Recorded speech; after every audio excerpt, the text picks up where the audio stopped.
कक्षा 11 इतिहास के प्रिय विद्यार्थियों, आपकी पुस्तक का दूसरा अध्याय चल रहा है।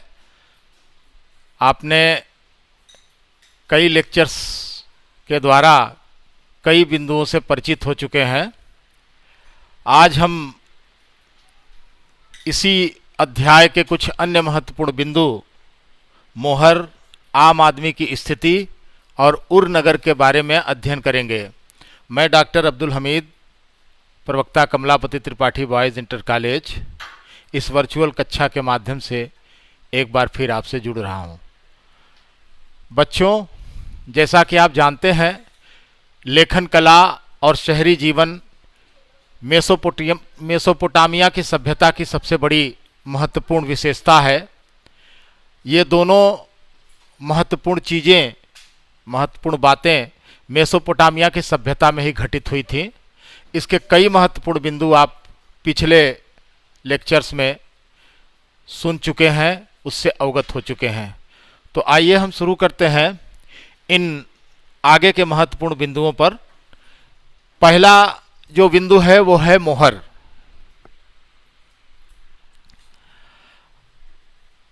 जैसा कि मैं समझता हूं आप मोहर से परिचित होंगे। जी हाँ, मोहर वही होती है जो किसी दस्तावेज को प्रमाणित करने के लिए कागज पर लगाई जाती है। आपको प्रवेश पत्र जारी होता है, आपको रिजल्ट जारी होता है, तो आपने देखा है प्रिंसिपल की मोहर या बोर्ड के सचिव की मोहर नीचे लगी हुई होती है। ये उस दस्तावेज को प्रमाणित करती है। क्या आप कल्पना कर सकते हैं कि मेसोपोटामिया की सभ्यता में भी इस तरह की किसी मोहर का प्राविधान रहा होगा? तो जी हाँ, मैं बताना चाहूँगा कि मेसोपोटामिया में एक विशिष्ट प्रकार की मोहर दस्तावेजों को प्रमाणित करने के लिए लगाई जाती थी। मैं पिछले बिंदुओं को समझाते समय आपको मैंने बताया था कि उस समय चूंकि कागज नहीं होते थे, दस्तावेज जो था वो मिट्टी की पट्टिकाएं थी जिस पर कीलाकार लिपि से बहुत सारे विवरण उल्लिखित किए जाते थे और फिर उस पर एक विशिष्ट तरीके से मोहर लगाकर उसको प्रमाणित किया जाता था। तो आइए हम लोग जानते हैं कि मोहर किस प्रकार की होती थी और किस प्रक्रिया से दस्तावेजों पर लगाई जाती थी। मोहर जो होती थी बच्चों, मैं आपको पहले ये बता दूं कि ये पहली शताब्दी ईसा पूर्व के अंत तक पत्थर की बेलनाकार मोहरें बनाई जाती थी। तो वो इस तरह होती थी, ऐसे बेलनाकार, और उसके ऐसे छेद होता था आर पार इधर से इधर जाने के लिए, ये छिदी होती थी। तो क्या किया जाता था कि इस पूरे मोहर पर तरह तरह की आकृतियां या जो नियम या जो कुछ भी दस्तावेजों पर प्रमाणित करने के लिए विवरण अंकित किया जाना होता था, वो इस पर खुदा रहता था चारों तरफ। और क्या किया जाता था कि एक तीली इसके अंदर ऐसे घुसेड़ दी जाती थी और गीली मिट्टी जिस पर लिखित दस्तावेज था, गीली मिट्टी की जो पट्टिका होती थी उस पर विवरण ऊपर लिखा होता था, नीचे जगह रहती थी जहां पर उस गीली मिट्टी की पट्टिका पर ही इस पत्थर की मोहर को ऐसे ऐसे घुमा दिया जाता था। तो जो कुछ इस मोहर पर होता था वो उस पट्टिका पर छप जाता था। तो यह एक विशिष्ट तरीका था जब दस्तावेजों को प्रमाणित करने की प्रक्रिया की जाती थी, तो इन मोहरों पर कुछ विशिष्ट चीजें लिखी रहती थी। ये बहुत ही कुशलता पूर्वक यह कार्य किया जाता था। कुशल कारीगरों द्वारा इस पर विवरण उकेरा जाता था और कुशलता से उसको गीली पट्टिका पर चलाया भी जाता था। कभी कभी विशिष्ट लेख, जैसे मालिक जो ये दस्तावेज जारी करता है उस मालिक का नाम, उसके इष्टदेव का नाम, उसका पद, ये सब चीजें इस मुहर पर लिखी या उकेरी रहती थी, जो कि गीली पट्टिका पर घुमाने के बाद उस पर आ जाती थी। इस प्रकार मुहर या मुद्रा, मैं बता दूं मुहर को मुद्रा भी कहते हैं, याद रखिएगा। मुहर या मुद्रा वो सार्वजनिक जीवन में नगरवासियों की भूमिका के महत्व को दर्शाती थी। मुहर को जान लेने के बाद अब हम आगे चलते हैं और मेसोपोटामिया के सभ्यता के आम आदमी की स्थिति को जानने की कोशिश करते हैं। आम आदमी की स्थिति, अभी तक आपने जो पीछे का विवरण मेरे पिछले लेक्चर्स के माध्यम से जाना है, उससे इतना तो आपको जानकारी हो गई होगी। मैंने उसमें उरूक नगर को का संदर्भ लेते हुए आपको समझाया था कि मंदिर और राजा, ये दो चीजें आम लोगों के जीवन की महत्वपूर्ण बात थी। राजा धीरे धीरे श्रेष्ठ हो रहा था, उसकी श्रेष्ठता में वृद्धि हो रही थी, और मंदिर एक प्रकार के ऐसे अलौकिक धार्मिक स्थल से जिनसे जन सामान्य श्रद्धा से जुड़ा हुआ रहता था।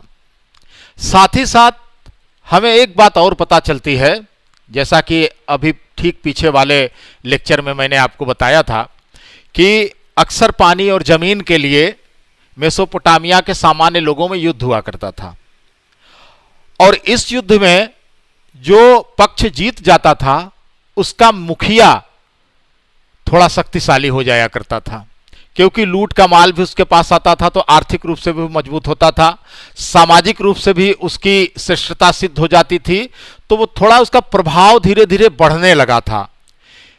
तो हम ये भी कह सकते हैं कि उस तत्कालीन सामाजिक व्यवस्था में एक उच्च या संभ्रांत वर्ग का प्रादुर्भाव हो गया, और धन दौलत का एक बड़ा हिस्सा इस छोटे से वर्ग के पास संचित होने लगा। बच्चों, बहुत सी कब्रें मिली हैं, और उसमें से जो राजा रानी की कब्रें हैं मेसोपोटामिया की सभ्यता की खुदाई में, हम ये देखते हैं कि उन कब्रों में राजा रानी के शव के साथ बहुमूल्य आभूषण, सोने के बर्तन, सफेद सीपियां, सोने के सजावटी खंजर और काफी सुंदर किस्म की गढ़ी हुई लकड़ियां इत्यादि रखी जाती थीं। इससे राजा की स्थिति का पता चलता है, उसकी श्रेष्ठता का पता चलता है। तो ये तो राजा और मंदिर के श्रेष्ठता की बात हो गई। अब हम ये जानने की कोशिश करते हैं कि आम आदमी की क्या स्थिति थी। तो आम आदमी एक बहुत धनवान नहीं होता था, सामान्य ढंग का जीवन जीता था, और कुछ उसने सामाजिक नियम बना रखे थे जिसके अनुसार उसका जीवन चलता था।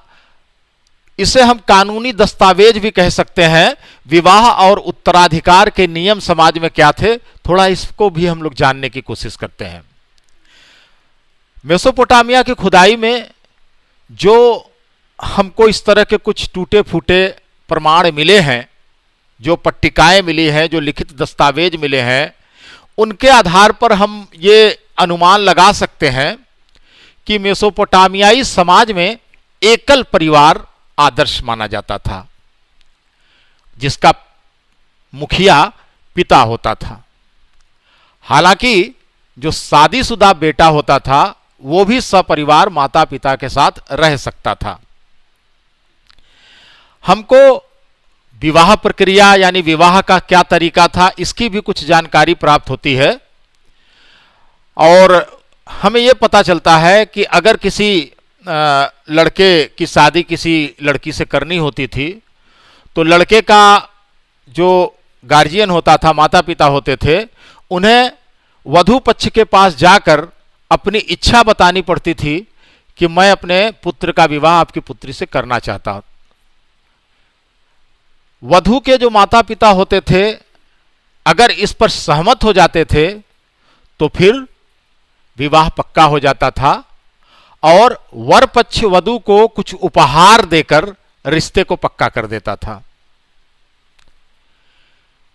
फिर तयशुदा समय पर विवाह की जो रस्में होती हैं वो पूरी की जाती थी, और एक बात यह होती थी कि विवाह की रस्में पूरी हो जाने के बाद जो वर पक्ष होता था वो वधू पक्ष के लोगों को और वधू पक्ष वर पक्ष के लोगों को उपहारों का आदान प्रदान करते थे, यानी दोनों पक्ष एक दूसरे को उपहार दिया करते थे।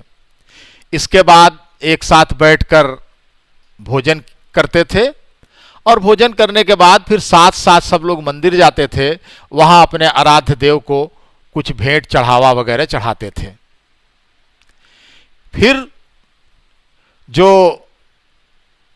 दूल्हे की मां होती थी, वर पक्ष की मां, वर की मां होती थी, वो नववधु को विदाई के लिए लेने आती थी।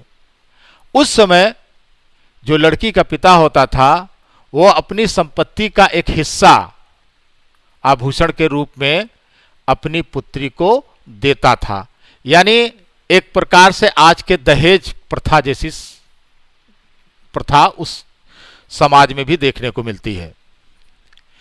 इसके बाद पिता का जो खेत होता था, उसका जो घर होता था, उसके जो पशु वगैरह होते थे, ये सब उत्तराधिकार के रूप में उसके पुत्रों को मिलता था। तो ये उत्तराधिकार का नियम था मेसोपोटामियाई समाज में। इस विवरण से हमको आम आदमी के जीवन का पता चलता है। और अब हम आइए उर नगर के बारे में जानने की कोशिश करते हैं। इसके पूर्व आपने उरुक नगर का अध्ययन कर लिया है, तो उरुक नगर की जो विशेषताएं थी उनसे परिचित हो चुके हैं। अब हम उर नगर के बारे में जानने की कोशिश करते हैं।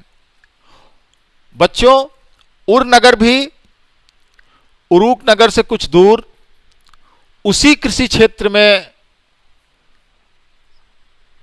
स्थित था जहां दजला फरात नदियों का पानी जाता था, सिंचित क्षेत्र था, उपजाऊ क्षेत्र था। खुदाई में जहां सबसे पहले खुदाई हुई मेसोपोटामिया के, उन पहले खुदाई वाले नगरों में से एक नगर उर भी था। और उर नगर के बारे में अच्छे ढंग से जानकारी निकालने के लिए 1930 के दशक में लगभग 10 साल सुव्यवस्थित खुदाई की गई थी। तो जो जानकारी इस खुदाई के द्वारा हमें प्राप्त हुई है, उसके आधार पर हम कह सकते हैं कि यह एक अव्यवस्थित शहर था। मैं अव्यवस्थित इसलिए कह रहा हूं क्योंकि बहुत पतली पतली और घनी और टेढ़ी मेढ़ी गलियों वाला शहर था। जो घर मकान थे वो भी किसी व्यवस्था से एक जैसे नहीं बने थे। अगर हम तुलनात्मक दृष्टि से देखें और वाराणसी से तत्कालीन उर नगर की तुलना करें, तो हम पाते हैं कि जिस तरह वाराणसी गलियों का शहर है, उतनी विशालता वाला शहर नहीं था, लेकिन टेढ़ी मेढ़ी और पतली गलियों का शहर उर भी था। ऐसी टेढ़ी मेढ़ी सकरी गलियां कि उसमें पहिए वाली गाड़ी नहीं घुस पाती थी। जो घोड़े खच्चर या गधे के द्वारा पहिए की गाड़ी चलती थी उस काल में, वो उस गली में नहीं घुस पाती थी।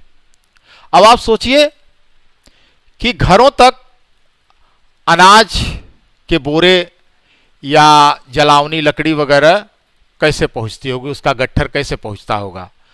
तो ये अनुमान लगाया जाता है कि ये सब चीज़ें गधे या बोझ ढोने वाले जानवरों पर लाद करके घरों तक पहुंचाई जाती रही होंगी। जिस तरह पतली घुमावदार गलियां और घरों का एक पद्धति से न बनना हमें दिखाई देता है, उससे यह सर्वथा सिद्ध हो जाता है कि नगर नियोजन की पद्धति जैसी कोई उर नगर के बसाव में नहीं दिखाई पड़ती है। अगर हम नालियों की बात करें तो जितनी व्यवस्थित नालियां मोहनजोदड़ो की सभ्यता में हमको दिखाई पड़ती हैं, घरों से बाहर सड़कों के किनारे ढकी हुई नालियां, ऐसी कोई व्यवस्था उर नगर के नालियों के संदर्भ में हमको नहीं दिखाई देती है। नालियां घर के बाहर न निकल करके घर के अंदर जाती थी। घर के बीचों बीच एक आंगन दिया जाता था और उस आंगन में एक हौज बनाया जाता था, यानी एक टंकी बनाई जाती थी और सारा पानी उसी टंकी के अंदर चला जाता था। ये भी हम कह सकते हैं और ऐसा समझा जाता है कि जो घर की छतें होती हैं उसका ढलाव यानी उसका ढाल जो था वो बाहर गलियों की तरफ ना हो करके आंगन की तरफ यानी अंदर की तरफ था, ताकि बारिश का भी पानी वो बह करके उसी हौद में इकट्ठा हो जाए। ऐसा शायद इसलिए किया जाता रहा होगा क्योंकि गलियां कच्ची थीं और कच्ची गलियों में ज्यादा पानी बहने से कीचड़ भी ज्यादा होता, तो कीचड़ से बचाने के लिए खासतौर से वर्षा काल में यह व्यवस्था की गई थी। यह भी पता लगा है प्रमाणों के आधार पर कि उर शहर के लोग अपने घरों का जो कूड़ा करकट होता था वो गली में सीधे फेंक देते थे और उस कूड़े के उठाव की कोई व्यवस्था नहीं थी, तो वो कूड़ा करकट पैरों के नीचे दबता चला जाता था, जिससे क्या होता था कि धीरे धीरे गली की सतह जो होती थी वो ऊपर उठ जाती थी, और जब गली की सतह ऊपर उठ जाती थी तो लोगों के घर के दरवाजे नीचे चले जाते थे, यानी दहलीज जो होती थी वो नीचे चली जाती थी। तो कुछ सालों के बाद वहां के लोगों को अपने दरवाजे उखाड़ करके उसकी दहलीज को फिर से ऊपर उठाना पड़ता था, ताकि पानी कीचड़ घर के अंदर बारिश का ना आने पाए। घर में अगर प्रकाश आने की बात करें तो खिड़कियां नहीं होती थी, बल्कि दरवाजे जो आंगन में खुलते थे उसी से घर के अंदर प्रकाश या रोशनी आती थी। इससे घर की गोपनीयता भी बनी रहती थी। उर नगर के लोगों में अपने घरों के बारे में कई अंधविश्वास भी थे। जो उर नगर की खुदाई से पट्टिकाएं मिली हैं उस पर ऐसी कई सगुन अपसगुन की बातें लिखी हुई मिलती हैं। मैं कुछ उदाहरण देना चाहता हूं। जैसे ये लिखा है कि घर की ऊंची देहरी यानी घर का ऊंचा दरवाजा घर को धन दौलत से मालामाल करता है। यह भी एक अंधविश्वास था कि सामने का दरवाजा अगर किसी के घर के ठीक सामने न खुले तो वो सौभाग्यशाली होता है। ऐसे ही कई अंधविश्वास घर के संदर्भ में उर के लोगों में प्रचलित थे। उर के लोगों में से जब किसी की मृत्यु हो जाती थी तो उन्हें दफन करने की प्रथा थी, और इसके लिए नगर के बगल में कब्रिस्तान बने होते थे। कई प्रमाण ऐसे मिले हैं कि शासकों और जनसाधारण की समाधियां इन कब्रिस्तान में मिली हैं। लेकिन एक महत्वपूर्ण बात और मिली है कि कुछ लोग साधारण घरों में भी दफनाए हुए मिले हैं, यानी घर में ही उनकी समाधियां बना दी जाती थी। तो मेसोपोटामिया की सभ्यता के बारे में, लेखन कला और शहरी जीवन के संदर्भ में आपके ये 3 बिंदु आज मैंने बताए। उम्मीद है आपने इसको समझ लिया होगा। अब आगे के शेष बिंदुओं पर हम अगले लेक्चर में चर्चा करेंगे। धन्यवाद।